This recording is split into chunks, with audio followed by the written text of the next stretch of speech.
Although the House of Cadmus was the first great heroic family, a new line of heroes would soon emerge from the kingdom of Argos, a powerful city between Athens and Sparta. There ruled King Acrisius, a man whose fear would set in motion events that would spawn one of Greece's greatest heroes. Acrisius had no sons, only a daughter named Danae, and this troubled him greatly. When he consulted the oracle at Delphi, she delivered a prophecy that chilled his blood. "Your daughter will bear a son who will kill you." Despite the threat to his life, Acrisius could not bring himself to kill his beloved daughter, but he could prevent her from ever meeting a man.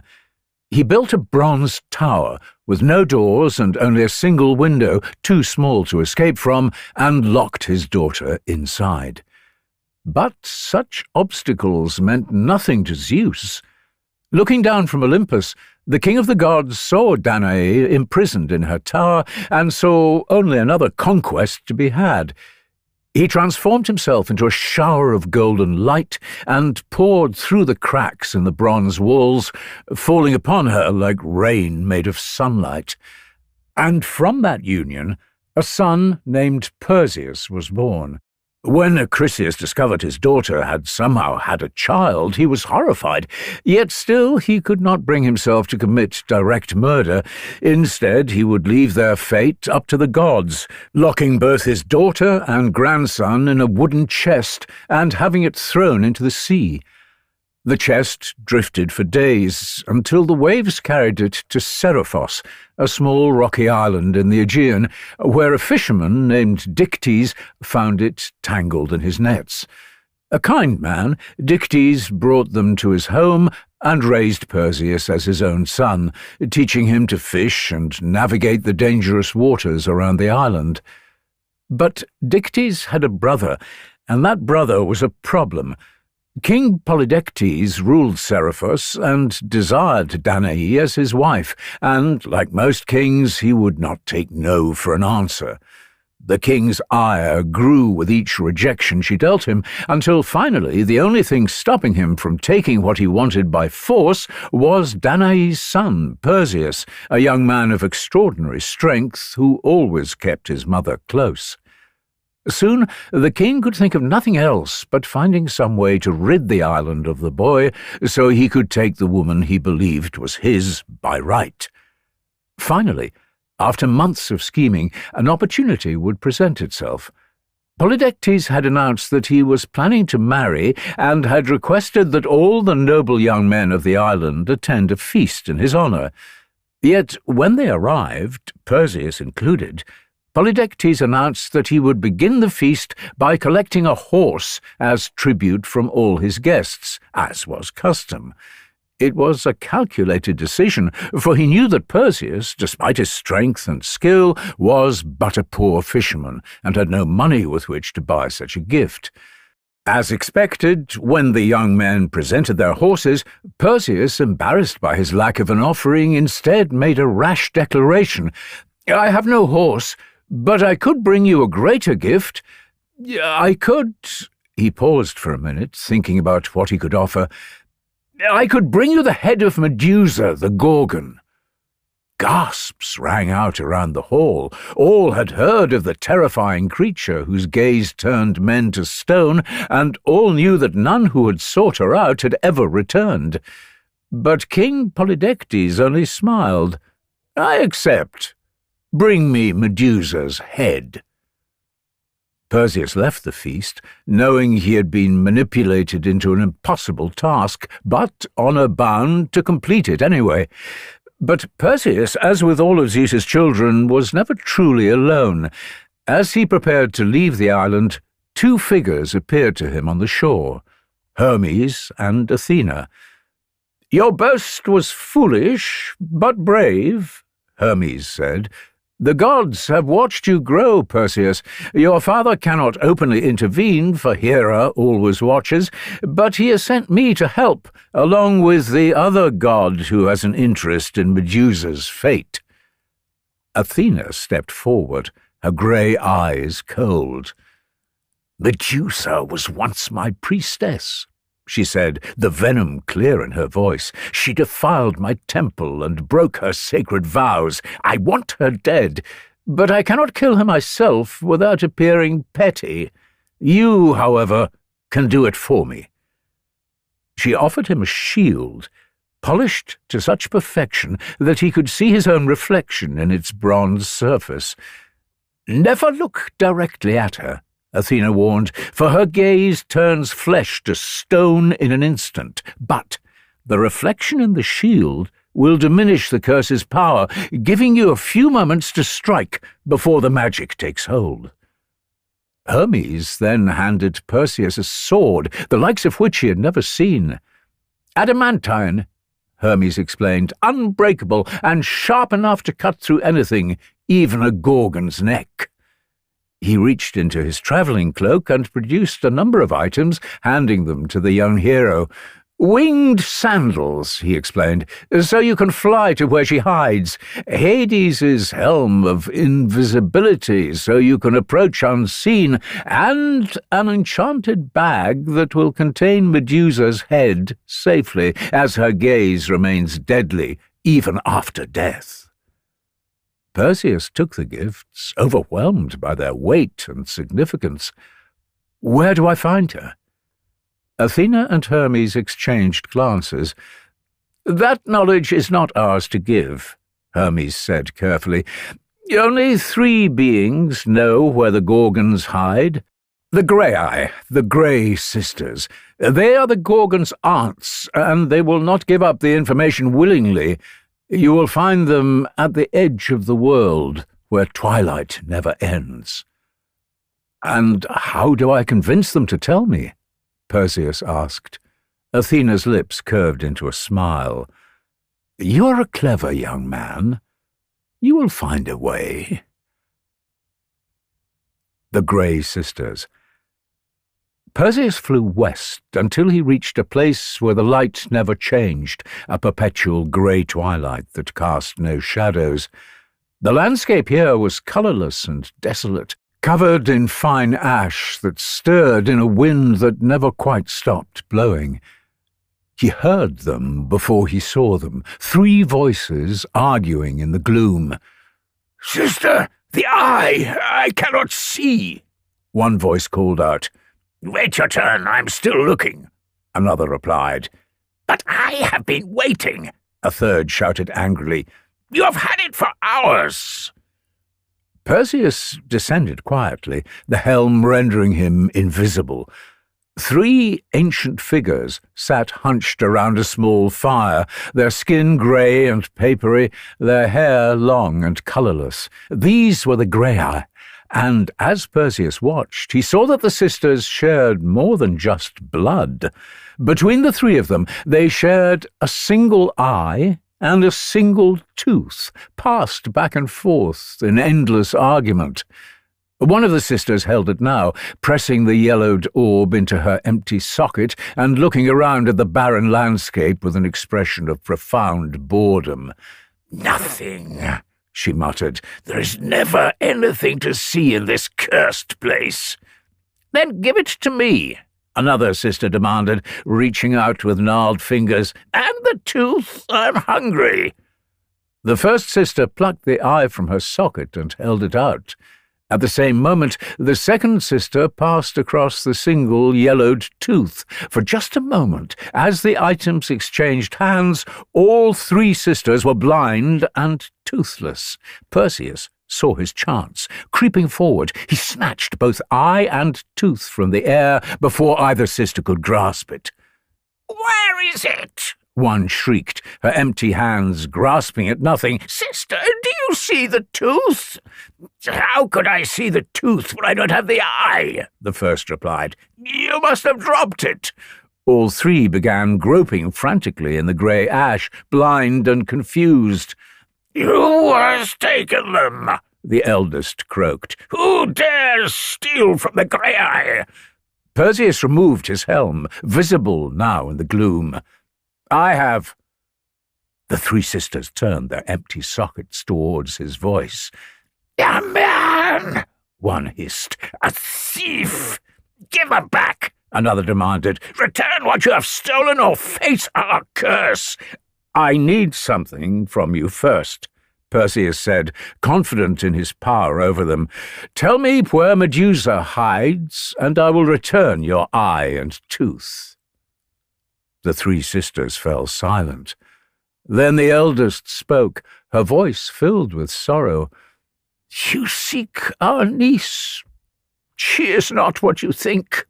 She was beautiful once, kind, before the gods. It matters not what she was," the youngest interrupted. "Tell him and be done with it. We cannot live without our sight." The eldest relented. "The Gorgons dwell on the Libyan coast, where the land meets the sea. There is a cave there, marked by statues, warriors who sought glory and found only stone. You cannot miss it." "Thank you," Perseus said, tossing the eye and tooth back towards them. One sister caught the eye and pressed it into her socket, glaring at him with such hatred that he took a step back. "You may have what you came for," she spat, "but hear this, son of Zeus. The blood you spill will return to haunt you. We curse you with the fate you deserve." Perseus felt a chill run through him as he fastened the helm and took to the air, their voices fading behind him as they cursed his name into the grey twilight. The Gorgon's Head. The Grey-Eye had sought to protect Medusa, not just because she was their niece, but because they knew her story, one unknown to Perseus and the other heroes that had come to hunt her across the years. Before she became a monster, Medusa had been a woman, humble and kind, and a devoted priestess of Athena. She had sworn a vow of celibacy as part of her service to the goddess, but, as with many attractive young women in Greece, she had caught the attention of a god. Poseidon, upon seeing her one day on the shore, decided he wanted her for his own. Following her back to Athena's temple, he came inside in a great torrent of brine and salt water and forced himself upon her. The temple was ruined, the walls stained, and offerings washed away, with Medusa's vow of celibacy having been broken against her will. Athena was furious at the desecration of her sacred space, but with no way to punish her powerful uncle Poseidon, instead turned her fury on the helpless priestess. She cursed Medusa, transforming her once beautiful features into something monstrous. Her hair became writhing serpents, while her gaze became so horrifying as to turn any who looked upon her to stone. Medusa's two sisters, who tried to defend her, were transformed as well, with the three coming to be known as the Gorgons. Exiled from their homeland, the three sisters found a cave on the Libyan coast, where they tried to hide away in shame. But word soon spread of the terrifying Gorgons, with warriors from far and wide arriving to hunt them for sport and glory, seeing little more than monsters to be slain. As the years passed and men kept trying to kill them, the sisters became more vicious and hostile, with Medusa transforming into the very monster Athena had made her. And so, as Perseus approached Medusa's cave, decades after her transformation, all he saw were the brutal remnants of her kills. The approach was littered with hundreds of stone statues, each one frozen in their last moments of terror. Some of the statues were charging forward with spears raised, while others were begging on their knees, but all had expressions of pure horror etched forever on their features. Perseus donned his helm of invisibility and crept through the statues. Two of the Gorgons paced near the entrance, their serpent hair writhing, but he had little to fear from them, as it was only Medusa's gaze that could turn men to stone. Making his way into the deepest depths of the cave, he finally found her, her serpentine body coiled up among the petrified remains of her victims. Perseus crept forward, using only the reflection in Athena's shield to guide him as he neared. But as he came next to her, a loud crack sounded beneath his sandal. Looking down in horror, he saw a petrified arm snapped in two beneath his foot. The snakes in Medusa's hair looked up and began to hiss. Her eyes began to open. Perseus had but seconds to strike. He swung the adamantine sword in a single arc, guided by the reflection. The blade cut through Medusa's neck cleanly, and her head fell before her eyes could focus. Her sisters shrieked in rage, but Perseus grabbed the head by its serpent hair, shoved it into the enchanted bag, and ran for the cave entrance. As he did, something extraordinary happened. From Medusa's severed neck, two forms emerged. Chrysaor, a warrior born fully armed, and Pegasus, a magnificent winged horse of pure white. These were Poseidon's children, conceived during the assault in Athena's temple, having been growing inside her all this time. Pegasus spread his wings and bolted for the cave entrance. Perseus, with little time to think, ran after the horse. He caught Pegasus just outside the cave and leapt onto his back. The horse didn't resist, taking flight and rising into the sky as Medusa's sisters emerged below, crying out in anguish at the death of their beloved sister. Andromeda. As Perseus and Pegasus soared over the Libyan desert, blood from Medusa's severed head began seeping through the enchanted bag, dripping down onto the sands far below. Where each drop landed sprang serpents of every kind, vipers, asps, and cobras, which would spread across the desert. From that day forward, Libya would be known as a land of serpents, a final curse left by Medusa, even in death.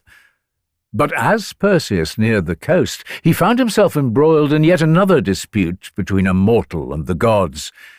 Queen Cassiopeia of Ethiopia was known far and wide for her incredible beauty, a fact that had seen her arrogance grow to unbearable heights.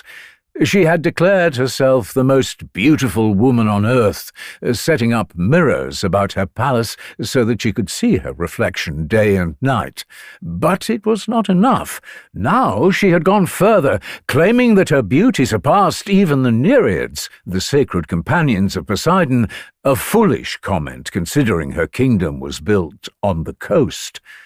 Within days, Poseidon had flooded the kingdom, sending the sea monster Cetus to kill its people and prevent any from coming near.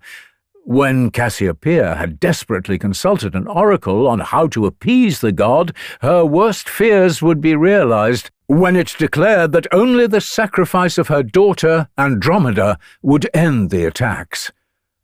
And so it was that Perseus, flying over the coastline, saw a young woman bound to a rock, naked and helpless as the waves washed over her.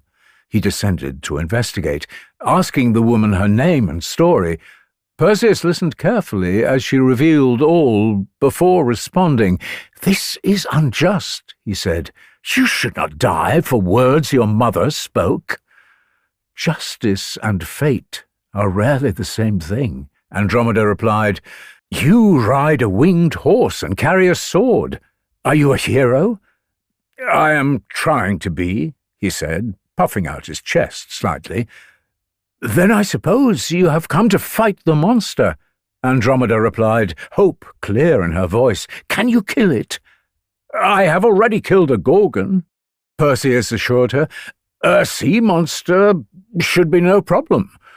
Without another word, he was up in the air, hiding in the clouds as he watched for the monster to approach.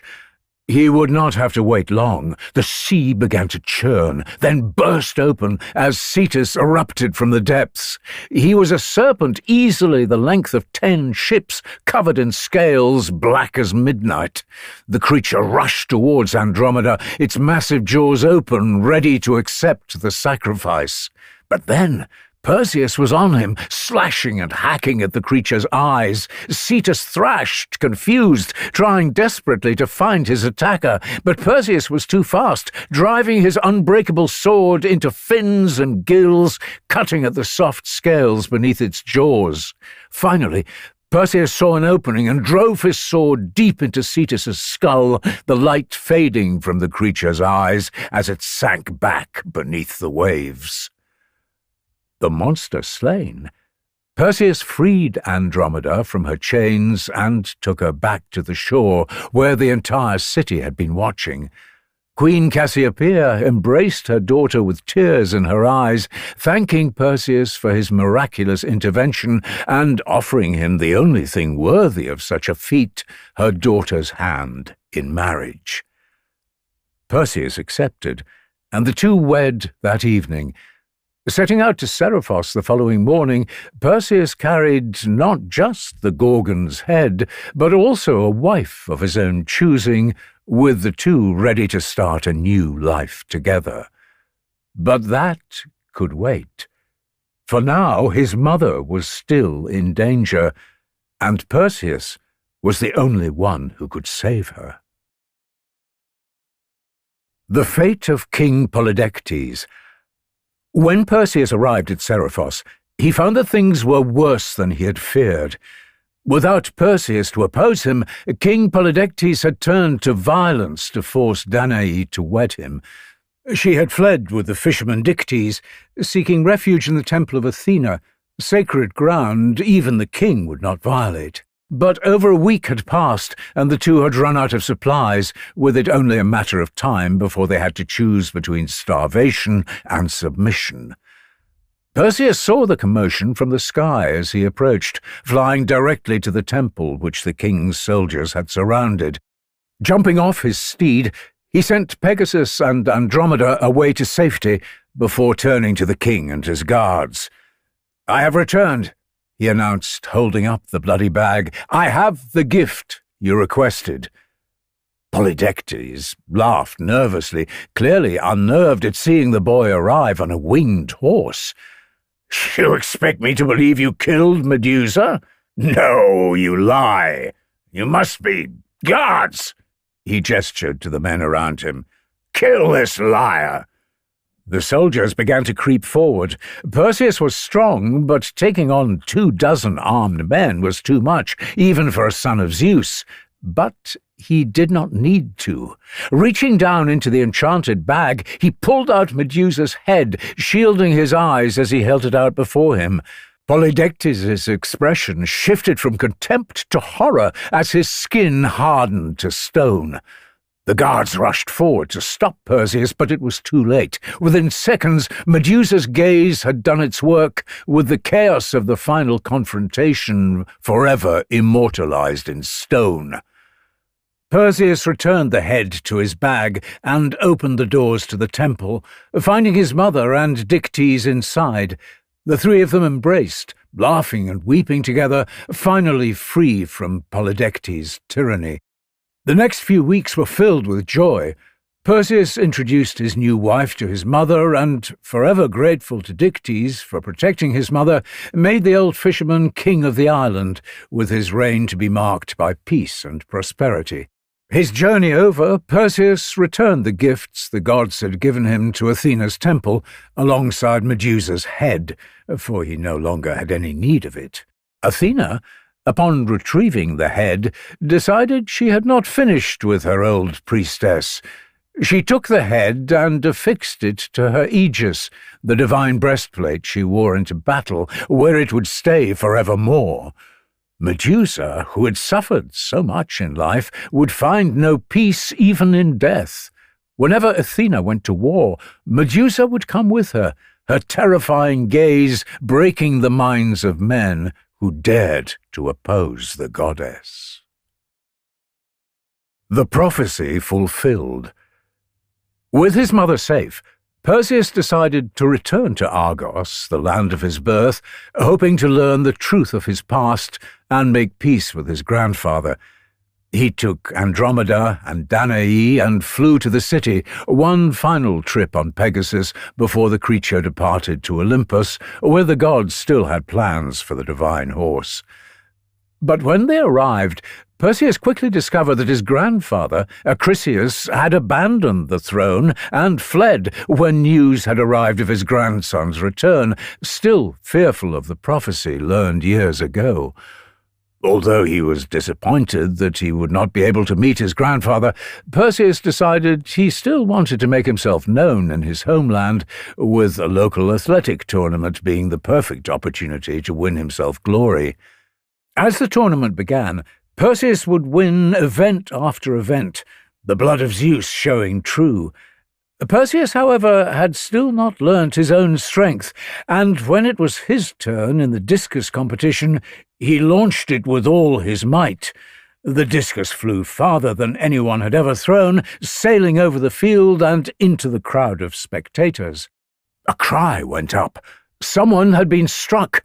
Perseus ran towards the commotion and found an old man lying on the ground, blood seeping from a wound on his temple. It was Acrisius.